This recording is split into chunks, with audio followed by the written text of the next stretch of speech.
Hari ini kita bakal melanjutkan update tentang perang Iran versus Israel. Lagi-lagi gue ingatkan ke kalian bahwa konten ini tidak bermaksud untuk berpihak ke pihak manapun, negara manapun, dan di sini murni gue hanya ingin menyampaikan informasi. Ya, sekaligus edukasi juga buat kita semua. Semoga kita bisa mengambil pembelajaran dari perang ini, dari kejadian ini. Oke, kalau di pembahasan sebelumnya kita lebih fokus kepada kronologi kejadian dan sedikit fakta yang terjadi selama perang di sana. Nah, di video kali ini kita bakal lebih fokus ke berbagai fakta yang sudah dikumpulkan oleh tim Kamar Jerry, yang mana ini kejadiannya selama perang yang sudah berlangsung kira-kira dalam 4 hari belakangan. Nah, seperti apa nih kelanjutan dari perang antara Israel dengan Iran ini? Dari pemberitaan yang gue lihat, baru kali ini kayaknya ya, Israel mendapatkan lawan yang cukup alot dan biasanya kan selalu mereka nih yang memperingatkan negara lain untuk berhati-hati,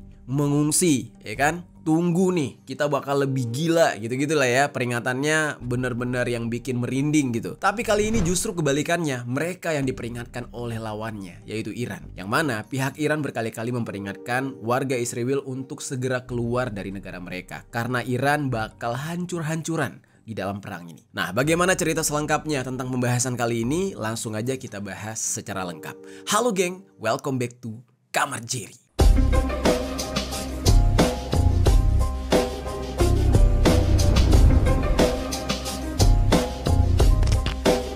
Geng. Oke, untuk pembahasan pertama, kita awali dengan pembahasan ketika Israel menargetkan gedung stasiun TV di Iran. Jadi geng, di antara banyaknya serangan Israel yang ditargetkan ke Iran, salah satunya justru menghantam gedung milik stasiun TV pemerintah Iran, yaitu IRINN. Tulisannya itu kalau dibaca IRIN, double N. Ketika stasiun TV tersebut sedang siaran langsung pada hari Selasa tanggal 17 Juni, sebuah rekaman video menunjukkan ada seorang reporter yang sedang membaca berita, namun tiba-tiba terjadi ledakan. Asapnya mengepul dan puing-puing memenuhi layar di sana. Reporter tersebut langsung bergegas dari tempat duduknya untuk menyelamatkan diri sambil berseru Allahu Akbar. Alasan Israel menargetkan stasiun TV ini karena mereka berdalih kalau gedung itu juga digunakan sebagai pusat komunikasi oleh angkatan bersenjata Iran. Nah, itu alasan mereka kenapa ngebom gedung tersebut.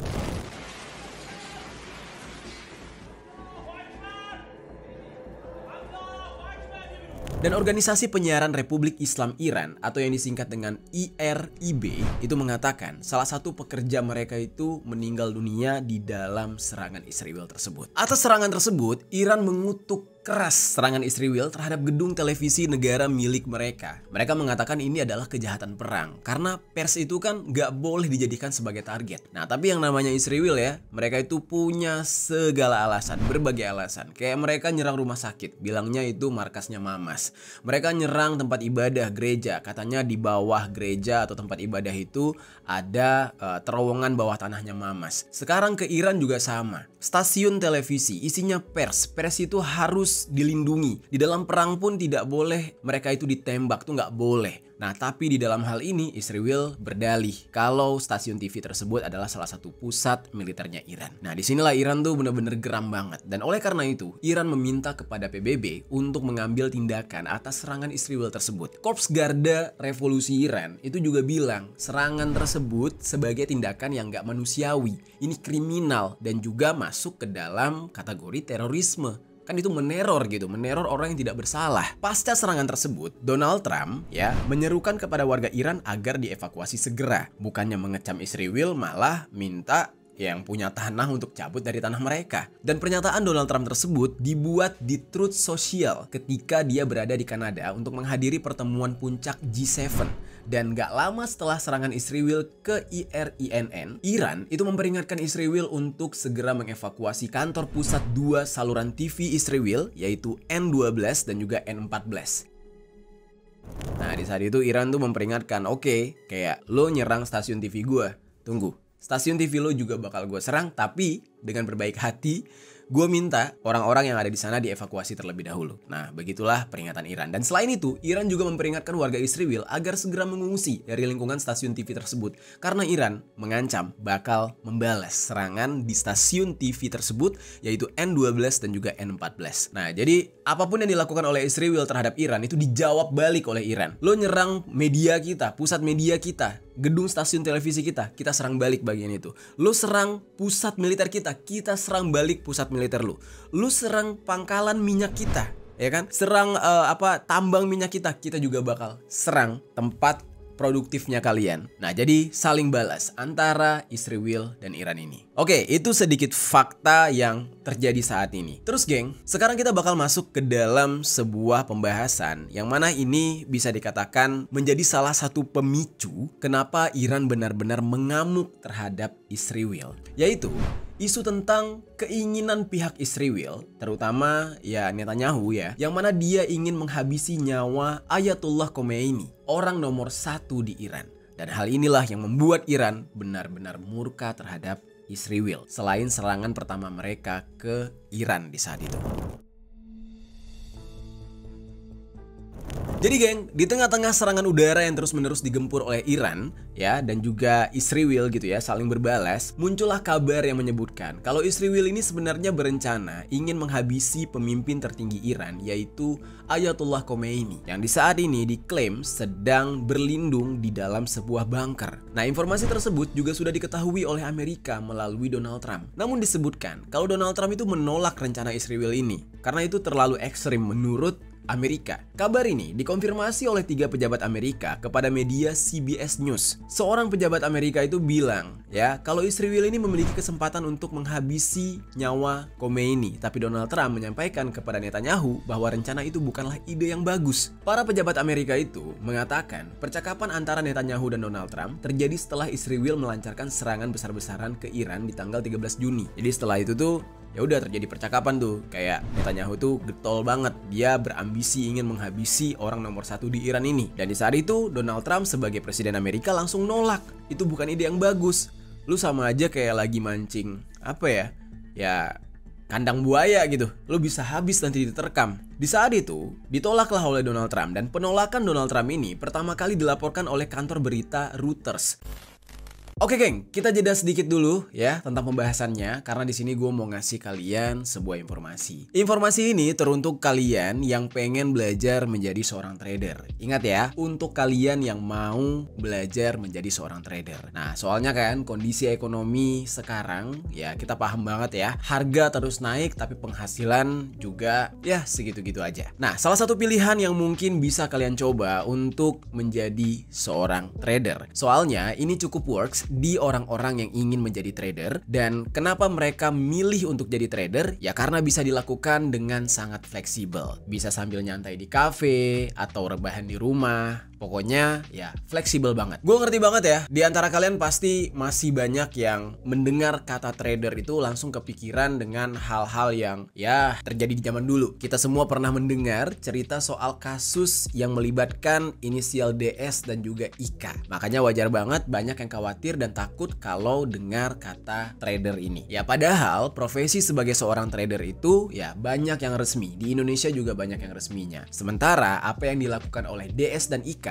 mereka murni melakukan penipuan dengan berkedok trader, yang mana mereka justru mempromosikan aplikasi binary option. Biar kalian gak merasa tertipu, kalian harus pilih platform yang terpercaya dan handal. Gua udah pernah menyampaikan sebelumnya soal Finex, yang mana ini memang sudah sangat recommended buat kalian-kalian yang mau belajar menjadi seorang trader. Dan banyak yang sudah mengakui kalau broker yang satu ini sangatlah profesional. Nah, Finex itu jauh beda dengan binary option yang kontroversial itu, geng. Mereka sudah lebih dari 12 tahun beroperasi dan berlisensi resmi dari Bapeti, JFX, dan lain-lain. Nah, ini bukan platform asal-asalan, ini nyata dan memang terpercaya. Nah, yang membuat ini semakin keren dari Finex ya, mereka punya fitur Power by Strategy. Power by Strategy ini adalah marathon trade 5 hari dari Finex yang dibuat untuk kalian. Mau itu yang masih newbie atau bahkan yang sudah pro. Nah, dengan Power by Strategy dari Finex ini, kalian bisa belajar berbagai alat seperti bantuan AI, sinyal trade, dan juga notifikasi harga, serta edukasi dari orang yang sudah ahli di bidangnya. Jadi Finex ini benar-benar memperdulikan para tradernya dengan power buy strategi ini. Keuntungan dari power buy strategi ini bisa kalian dapatkan kalau kalian deposit sebesar $50.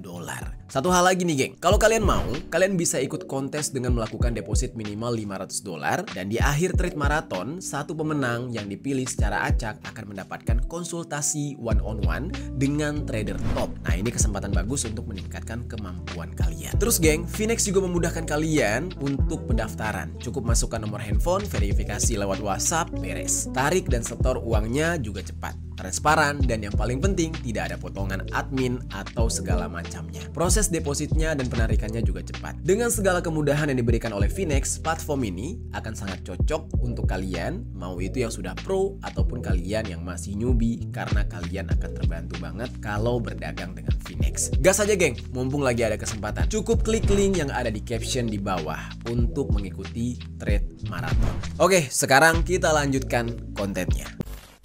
Netanyahu di saat itu diminta untuk mengkonfirmasi isu ini ketika wawancara dengan media Fox News. Tapi di dalam wawancara tersebut, Netanyahu justru memberikan jawaban yang gantung, ngambang. Dia tidak membantah juga tentang rencana dia ingin menghabisi Ayatollah Khamenei ini. Jadilah di saat itu orang bertanya-tanya, ini sebenarnya bener nggak sih niat dia ke sana? Tapi dia juga nggak membantah, tapi tidak mengiyakan juga. Berarti besar kemungkinan ya memang dia berencana untuk melakukan hal itu kayaknya. Dan di dalam wawancara tersebut, Netanyahu itu menanggapi dengan mengatakan ada begitu banyak laporan palsu mengenai percakapan yang tidak pernah terjadi dan dia nggak akan membahas hal itu, kata dia. Nah, namun dia bisa memberitahukan kalau dia pikir dia melakukan apa yang perlu untuk dilakukan. Jadi menurut dia tuh ya kayak ya saya akan melakukan sesuai dengan porsinya, kayak gitulah.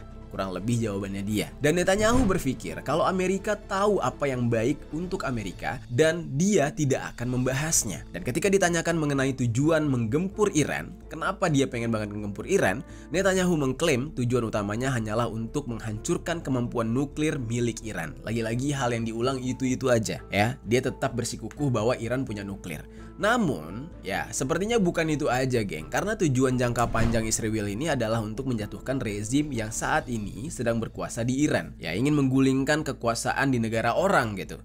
Dan Netanyahu menyebutkan bahwa rezim Iran sangat lemah saat ini. Dan dia juga mengatakan kalau rezim Iran tidak memiliki rakyat dan 80% dari masyarakat Iran justru ingin menggulingkan pemerintah Iran. Nah, itu menurut pernyataan Netanyahu. Netanyahu juga menambahkan bahwa rakyat Persia dan orang Yahudi sudah memiliki persahabatan sejak lama dan untuk itu ini menjadi momen agar rakyat Iran bisa bertindak dan bangkit, kata Netanyahu. Dan gak cuma itu geng, Netanyahu juga mengklaim bahwa serangan yang dilakukan oleh Israel itu membuka jalan bagi rakyat Iran untuk bisa mencapai kebebasan dari rezim yang jahat dan opresif. Wah, aneh banget ya. Padahal kalau kita perhatikan ya, justru sebenarnya Netanyahu lah yang paling sering sekarang diprotes oleh rakyatnya sendiri. Cara dia memerintah, cara dia mengambil keputusan, ya, hal-hal yang dia pilih dan berakhir perang itu diprotes oleh rakyat Israel sendiri. Karena sebenarnya ya, rakyat Israel itu kan pengennya hidup tenang, tapi Netanyahu ini punya ambisi untuk berperang terus. Kalau dalam istilah ini bahasa slangnya ya, dia ini war junkie gitu, adiktif terhadap perang. Namun dia malah ngomongin kepemimpinan rezim lain, seolah-olah rezim lain itu dia anggap jahat, opresif. Padahal kalau dia berkaca, dia sendiri gimana mau dianggap baik? Dikit-dikit perang, dikit-dikit perang. Ya rakyatnya aja tuh sampai bingung gitu, kapan bisa hidup tenang? Sekarang kemana-mana ya rakyat Israel malah dibenci. Datang ke negara orang disorak-sorakin. Semuanya berawal dari mana? Berawal dari ya ambisinya Netanyahu untuk terus-menerus berperang. Oke, sekarang kita bakal masuk nih geng ke pembahasan. Benarkah pernyataan Netanyahu soal rakyat Iran yang sebenarnya tidak menyukai rezim pemerintahnya sekarang? Apakah benar rakyat Iran membenci kepemimpinan ya para pemerintahnya sekarang? Nah, coba kita bahas.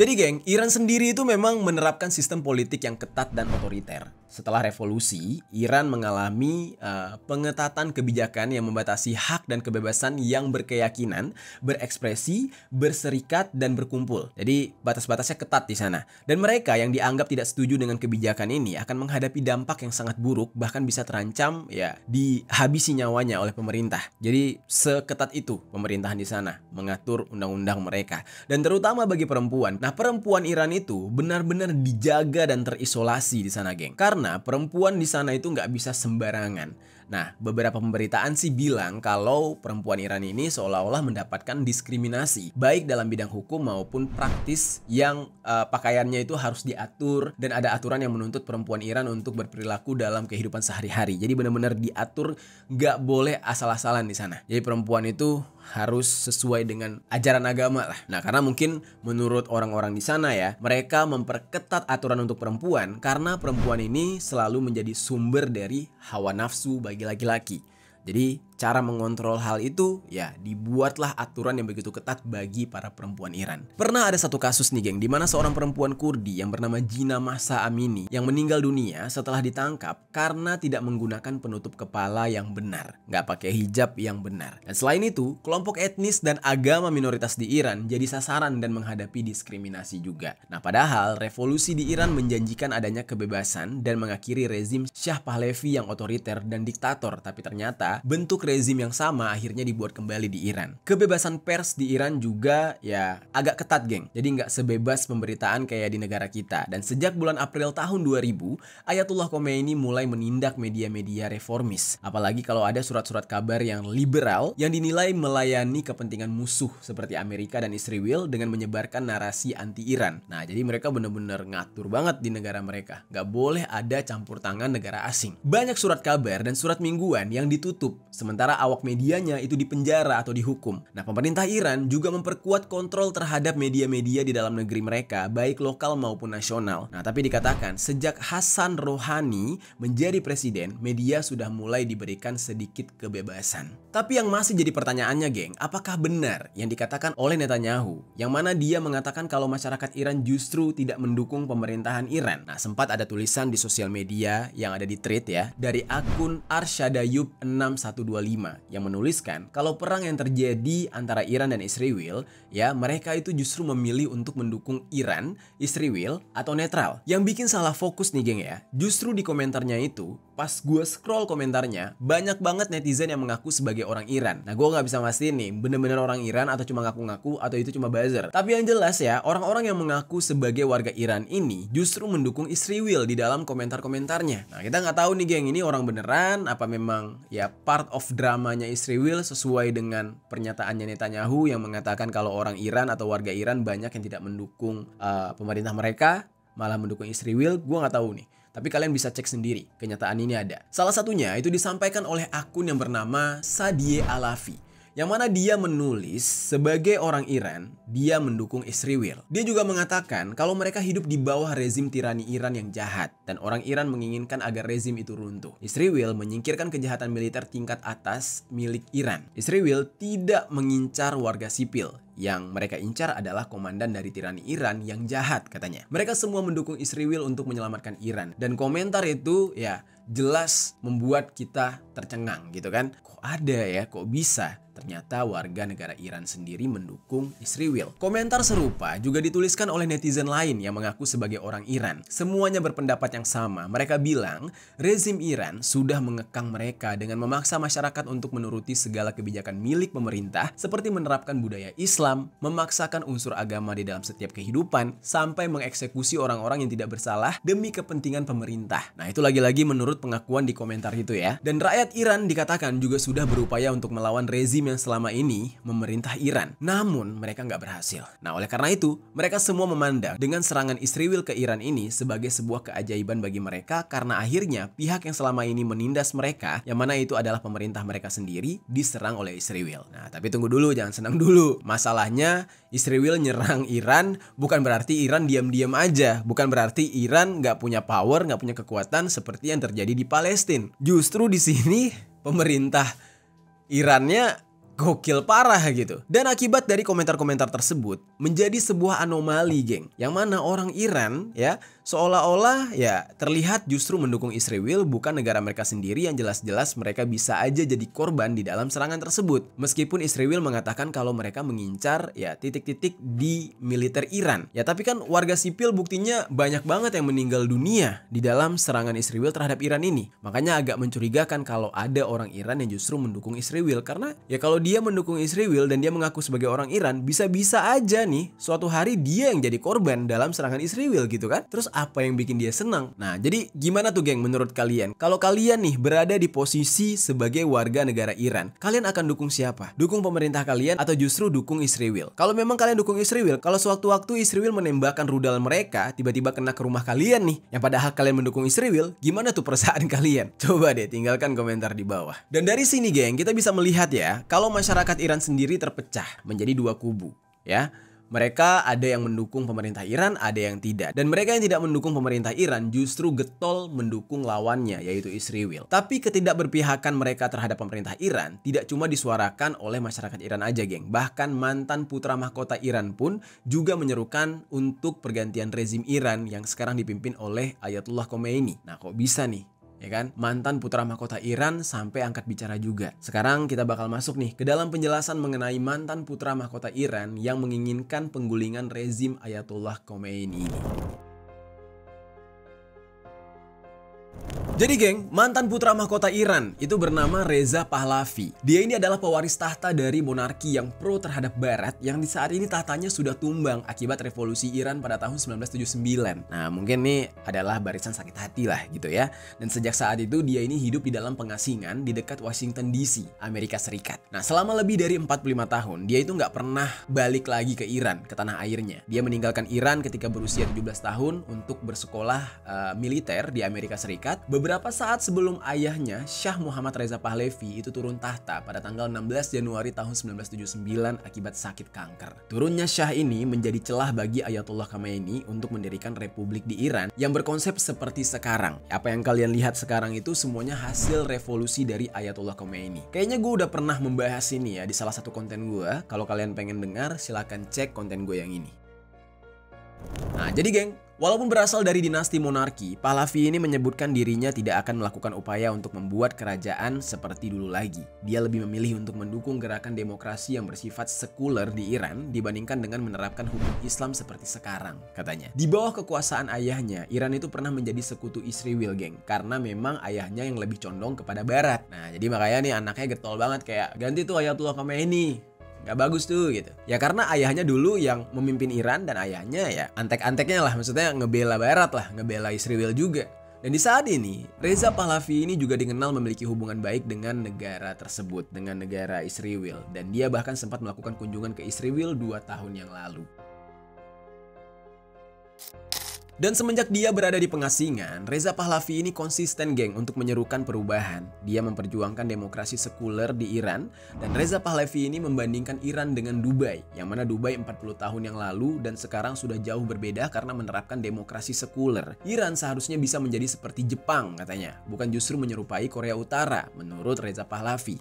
Dan Reza Pahlavi itu berpendapat kalau pemerintah seharusnya memikirkan rakyat Iran, bukan terus menghambur-hamburkan uang yang justru dipergunakan untuk biaya proksi militer mereka. Ya tapi balik lagi ya geng, komentar nih orang kayaknya nggak bisa 100% kita iakan. Buktinya nih, kita lihat sekarang ketika Iran diserang oleh Israel, apakah Iran goyang?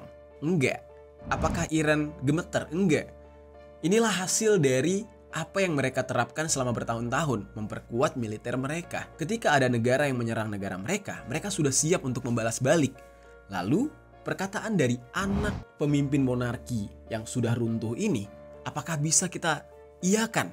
Kalau gue secara pribadi tentu enggak. Karena justru apa yang gue lihat sekarang di Iran, justru Iran itu keras banget, kuat banget. Kecuali nih, dia ngomong kayak gini, tapi kita ngelihat Irannya lembek. Nah itu beda cerita, ya kan? Lo bayangin nih, ya. Dia bilang ngebandingin Iran sama Korut, Korea Utara. Oke lah, nggak apa-apa. Ya, sama-sama mikirin perang, mikirin nuklir, bertahan, ya kan? Lo bayangin kalau misalkan Iran jadinya kayak Korea Selatan. Lo bayangin aja tuh, ketika Korea Selatan lawan Korea Utara nih bener-bener ketemu face to face ya, face to face. Yang satu sibuk bikin nuklir, yang satu sibuk bikin skincare sama K-pop. Kira-kira ya, kalau diadu tuh Korea Utara sama Korea Selatan face to face, head to head, tanpa ada yang ngebantu di belakangnya, lu pegang siapa? Gue sih pegang Korea Utara. Karena yang fokusnya memperkuat militer mereka, yang satu memperkuat skincare mereka. Beda. Nah, itulah yang terjadi dengan Iran saat ini. Mereka fokus ya memperkuat militer mereka. Kalau mereka dibandingkan seperti Korut, ya syukur alhamdulillah sekarang terbukti ketika mereka diserang oleh Israel, mereka bisa bertahan sekuat Korut. Bahkan mungkin lebih kuat dari Korut. Kita nggak tahu ya kan kekuatan Korut itu semana. Karena kita belum pernah ngeliat nih Korut benar-benar ngeluncurin rudal-rudalnya. Tapi hari ini kita bisa ngeliat Iran meluncurkan rudal-rudalnya. Semua kebanggaan Israel yang selama ini soal Iron Dome lah, yang mereka punya cangkang yang nggak bisa ditembus lah, Mamas nggak bisa menyerang mereka, hari ini dibantah semua, terpatahkan oleh rudal-rudal Iran yang memporak-porandakan negara mereka. Nah, jadi geng, ya kita balik lagi nih ke si Reza Pahlavi ini. Dia mengatakan dengan konflik yang sedang berkecamuk antara Iran dan Israel, Reza Pahlavi ini menyerukan pergantian rezim yang dipimpin oleh Ayatollah Khomeini di Iran dengan mengklaim warga Iran yang menentang pemerintahan negara tersebut sudah dihidupkan kembali oleh serangan yang dilakukan oleh Israel yang sudah menewaskan para pemimpin militer senior Iran. Bagi Reza Pahlavi, solusi utama untuk kebaikan Iran adalah dengan pergantian rezim dan saat ini menjadi kesempatan bagi warga Iran karena rezim Ayatollah Khomeini berada pada titik lemahnya, kata dia. Nah, dia juga minta nih negara-negara besar agar tidak tinggal diam dan menerapkan langkah-langkah kepada Iran yang gak cuma menjatuhkan sanksi, tapi juga mengambil langkah berikutnya untuk memberikan rakyat Iran rasa dukungan atas perjuangan mereka demi mendapatkan demokrasi dan kebebasan, kata dia. Terus ada yang menarik lagi nih geng. Ternyata rudal milik Iran ada ayat Al-Quran yang dituliskan di sana. Apa arti dari ayat tersebut? Ya, kita langsung ke dalam pembahasannya.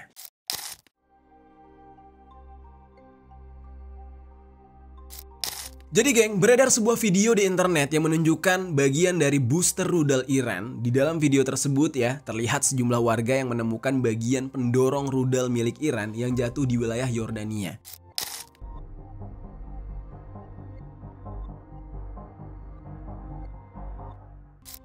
Rudal itu sebelumnya ditembakkan ke Israel oleh Iran sebagai dari aksi balasan mereka. Dan di dalam video tersebut terlihat tulisan Arab di bagian luar rudal. Ternyata itu bukan tulisan Arab biasa, ya. Bukan karena mereka memakai bahasa Arab terus di sana ada tulisan Arab, enggak gitu. Melainkan itu adalah potongan ayat suci Al-Quran yang tepatnya diambil dari surat Al-Anfal ayat 17. Yang terjemahannya adalah, maka sebenarnya bukan kamu yang mengeksekusi mereka, melainkan Allah yang mengeksekusi mereka, dan bukan engkau yang melempar ketika engkau melempar, melainkan Allah yang melempar. Ini maknanya deep banget. Jadi ibaratnya gini, ketika Iran melancarkan serangan balasan dan mengenai para musuh mereka, dan para musuh mereka tewas, sebenarnya itu bukan Iran yang hebat, tapi Iran menganggap itu adalah Allah Subhanahu wa Ta'ala yang punya takdir. Wah, gila ya, artinya gokil banget. Nah, lagi pula ya, apa yang dilakukan oleh Iran ini adalah sebagai balasan kepada Israel. Mereka nggak akan melakukan itu kalau Israel nggak menyerang mereka duluan. Ya, ini semua kan karena ya Israel menduga Iran menjalankan rencana untuk mengembangkan senjata nuklir, yang mana itu juga udah dibantah oleh Iran berkali-kali. Nah, tapi ya memang kayaknya Netanyahu ini emang pengen banget gitu ngetes Iran, ngetes perang lawan Iran. Terus geng, ada fakta menarik lain nih geng. Selain Yordania, ternyata Suriah juga dikabarkan membantu Israel di dalam konflik. Nah, kemarin kan kita udah sempat bahas tuh kalau Yordania sempat menghalangi rudal milik Iran yang ditembakkan ke Israel, ya kan? Nah, ternyata Suriah juga sama. Sekarang kita bakal masuk ke dalam pembahasan tersebut mengenai Suriah yang dikabarkan membantu Israel.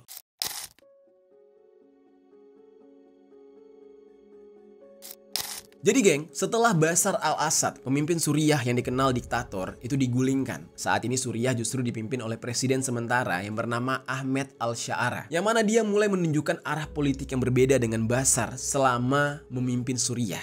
Hal ini termasuk ke dalam bagaimana sikap Suriah dalam menanggapi konflik yang ada di Timur Tengah. Jadi ada informasi yang diberikan oleh sumber yang dekat dengan pemerintah di Suriah, yang mana dikatakan kepada media Israel, yaitu Kan News. Mereka bilang Suriah tidak akan menentang aktivitas Israel yang bertujuan untuk mencegat rudal dan drone Iran yang melintas di wilayah udara Suriah. Nah, jadi ini kebalikannya dari Yordania. Jadi kalau Yordania itu kan tembakan rudal dari Iran menuju ke Israel. Itu dihadang tuh oleh Yordania dengan pertahanan udara mereka. Nah, namun kalau Suriah justru tembakan dari Israel menuju ke Iran. Mereka nggak menghalangi itu. Mereka nggak mencegat itu. Mereka membiarkan hal itu.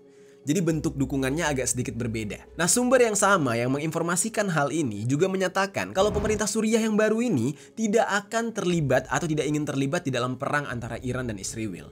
Nah, cuma pemerintah Suriah juga nggak akan menentang Israel yang bertindak untuk melindungi diri, kata mereka. Yang mana ini sebenarnya agak aneh, melindungi diri padahal ya Israel duluan yang menembak ke arah Iran. Nah, jadi semisalkan ya Israel ingin masuk ke wilayah Suriah untuk mencegat drone Iran, ya Suriah nggak akan masalah.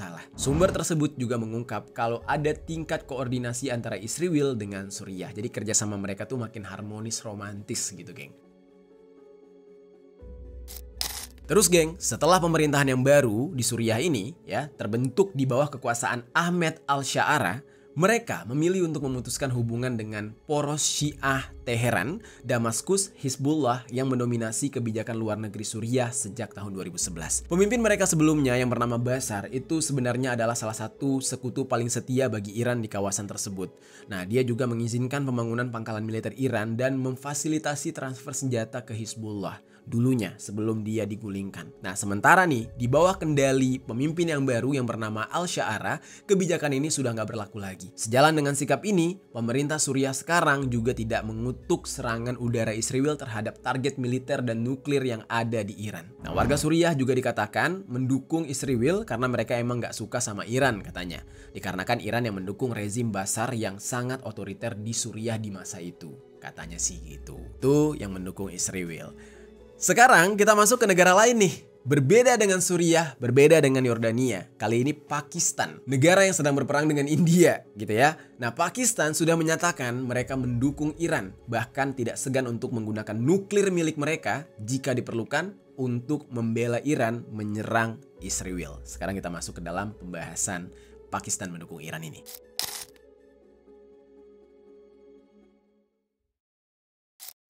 Jadi geng, Pakistan berjanji ingin mendukung Iran dan menyerukan umat muslim untuk bersatu melawan Israel sebab Israel sudah menargetkan Iran, Yaman, dan Palestina. Nah, kalau negara-negara muslim tidak bersatu sekarang, maka mereka semua akan bernasib sama, kata Pakistan. Dan Menteri Pertahanan Pakistan yang bernama Khwaja Asif itu mendesak negara-negara Islam yang memiliki hubungan diplomatik dengan Israel untuk segera memutuskan hubungan mereka segera. Asif ini ya mendesak Organisasi Kerjasama Islam atau OKI itu bersidang untuk bisa membuat strategi bersama. Pakistan sendiri memiliki hubungan yang erat dengan Iran. Oleh karena itu, Pakistan akan mendukung Iran dalam masa sulit seperti sekarang. Terus geng, Wakil Perdana Menteri Pakistan yang bernama Ishaq Dar selaku sekaligus Menteri Luar Negeri juga dia ini menyebutkan serangan Israel terhadap Iran sebagai pelanggaran secara terang-terangan terhadap kedaulatan Iran. Dia juga berbicara dengan Syed Abbas Araghchi selaku Menteri Luar Negeri Iran melalui telepon. Dia bilang Pakistan akan mendukung kuat ya pemerintah serta rakyat Iran untuk mencapai perdamaian dan stabilitas di kawasan. Dan secara terpisah, Mayor Jenderal Mohsen Rezai selaku perwira senior Korps Garda Revolusi Iran yang juga anggota Dewan Keamanan Nasional Iran itu mengklaim bahwa Pakistan akan menjatuhkan bom nuklir ke Israel jika perang Iran berubah menjadi konflik nuklir. Semisal Israel menjatuhkan bom nuklir di Iran, maka Pakistanlah yang akan membombardir Israel dengan nuklir mereka. Rezai juga bilang Pakistan sudah bersumpah untuk mendukung Iran dan negara-negara muslim untuk melawan Israel setelah serangan terhadap Iran. Tapi geng, gak ada pejabat Pakistan yang membuat pernyataan seperti itu di publik. Jadi masih belum terkonfirmasi dengan jelas apakah ada potensi perang nuklir nantinya atau enggak. Tapi mendengar kabar tersebut tentunya memicu ketegangan baru karena kalau sampai nuklir dikeluarkan, perang dunia 3 tidak akan bisa dihindari. Kita di Indonesia juga akan ikut terdampak. Kalau kalian nggak percaya nih, kalian boleh dengar pernyataan dari Pak Prabowo nih. Pak Prabowo sudah menyatakan kalau sampai perang nuklir, negara-negara yang memiliki nuklir akan terdampak pertama. Terus kita, negara non-blok yang nggak punya nuklir, akan terdampak perlahan-lahan. Nih, dengerin. Amerika siap mau menyerang Iran, Rusia mengatakan jangan nyerang Iran. Ini tidak main-main, benar-benar. Saya pelajari tiap malam, saya lihat, wah, this is very dangerous time. Very dangerous time. Kalau nyerang Iran, berhadapan dengan saya, Rusia. What does it mean? Masalah Iran nanti perang dunia ketiga. Dan kita sudah non-blok, kita sudah benar.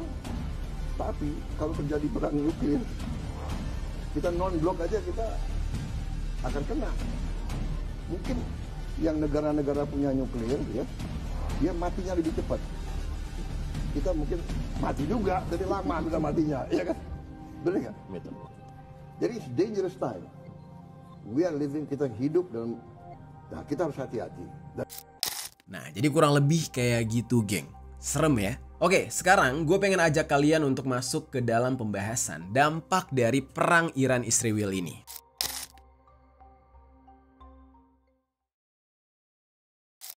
Jadi geng, setelah pecahnya perang antara Iran dan juga Israel, ya, ada beberapa dampak nih. Salah satunya adalah harga emas yang terus mengalami penguatan. Nah, buat kalian yang mau investasi ini, emas paling bagus kayaknya saat ini. Dan eskalasi ini memicu tawaran emas sehingga bisa memacu harga emas semakin tinggi. Pada perdagangan di tanggal 13 Juni, harga emas dunia naik jadi 1,42% di level 3.432,18 dolar Amerika per troy ounce. Nah, kenaikan ini menjadi penguatan harga emas selama 3 hari berturut-turut.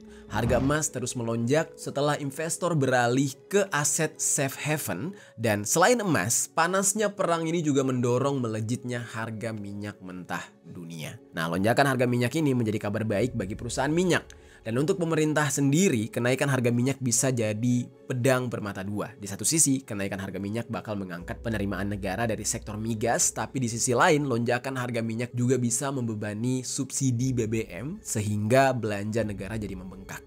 Nah, harga minyak itu melonjak pada perdagangan di tanggal 13 Juni dan naik sebesar 7% karena memicu kekhawatiran investor kalau perang tersebut bisa mengganggu ekspor minyak di Timur Tengah. Wah, tunggu aja nih, geng. Naik lagi nih harga bensin. Nah, namun perusahaan penyulingan dan distribusi minyak nasional yang ada di Iran itu mengatakan fasilitas penyulingan dan penyimpanan minyak itu nggak rusak dan terus beroperasi. Tapi ditakutkan kalau Israel akan menargetkan fasilitas tersebut, makanya harga minyak jadi naik. Nah, terus ada kemungkinan kalau Iran bakal memblokir Selat Hormuz yang merupakan jalur penting perdagangan minyak dunia. Kalau Selat Hormuz diblokir, maka akan berpengaruh sampai 20% aliran minyak global dan penutupannya akan mendorong harga minyak melampaui 100 dolar Amerika. Nah, di dalam konflik ini, Iran meyakini kalau pasukan Amerika mendukung dan secara diam-diam menyetujui aksi Israel terhadap Iran. Yang mana Amerika sendiri membantah sebenarnya hal tersebut, ya tapi Iran nggak percaya. Dengan dugaan seperti ini, Iran bisa saja menyerang target Amerika yang ada di seluruh Timur Tengah. Nah, Amerika seperti membaca strategi ini dengan menarik sejumlah personil militernya di sana. Jadi mereka tuh udah was-was kayak, ya udah deh, personil-personil Amerika atau tentara-tentara mereka yang ada di Timur Tengah dipulangkan dulu ke Amerika. Takutnya ditargetin sama Iran. Karena Iran udah marah ke Amerika. Para analis militer itu menyatakan cuma Amerika yang punya pesawat pengebom dan bom penghancur bunker yang bisa menembus fasilitas nuklir terdalam milik Iran. Tapi Donald Trump sudah berjanji kalau dia nggak akan memulai perang di Timur Tengah. Ya, dari kemarin kita udah bahas nih kalau Donald Trump itu nggak mau mendukung Israel. Nah, di sisi lain banyak orang yang mendukung Trump yang mensupport Israel dan mereka memandang kalau saat ini adalah waktu yang tepat untuk mengganti rezim di Iran. Nah, misalnya nih, Amerika benar-benar ikut aktif terlibat di dalam perang ini, eskalasinya bakal jauh lebih besar lagi. Dan kalau Iran gagal untuk menghancurkan target militer Israel, mereka masih bisa mengarahkan misilnya ke target yang lebih mudah dijangkau yang berada di kawasan Teluk, terutama di negara-negara yang selama ini diyakini Iran sudah membantu negara yang menjadi musuhnya Iran. Ada banyak target dan infrastruktur sensitif di kawasan itu, geng. Jadi, kalau kawasan Teluk diserang, negara-negara seperti Arab Saudi, Uni Emirat Arab, tuh kemungkinan besar akan mendesak pesawat tempur Amerika untuk membela mereka.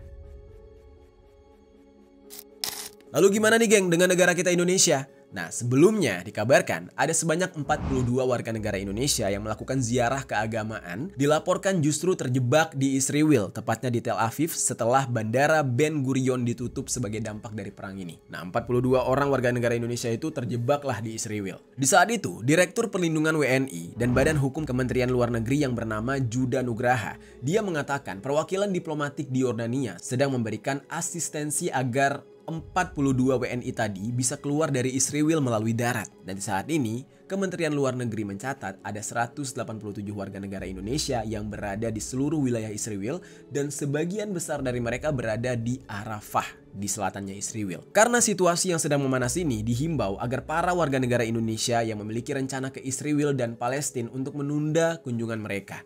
Ya gimana enggak, orang Israelnya sendiri aja udah pada kabur dari negara sendiri. Ngapain kita warga negara Indonesia malah berkunjung ke sana di saat kayak gini? Dan KBRI yang ada di Teheran sudah menetapkan status siaga 2 sejak bulan April tahun kemarin. Kementerian Luar Negeri mencatat ada 386 warga negara Indonesia yang tersebar di 11 kota di Iran. Dan mayoritas dari mereka berstatus sebagai pelajar di kota Qom sebanyak 258 orang. Karena status siaga 2 ini, pemerintah sudah menghimbau sejak bulan April 2024 agar para warga negara Indonesia di Iran yang nggak punya kepentingan penting di sana untuk langsung pulang aja.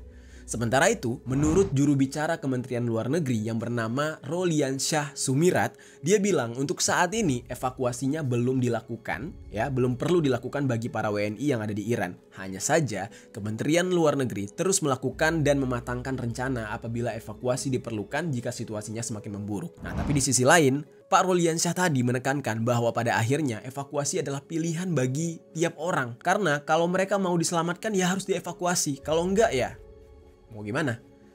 Ini kan kondisinya udah makin parah.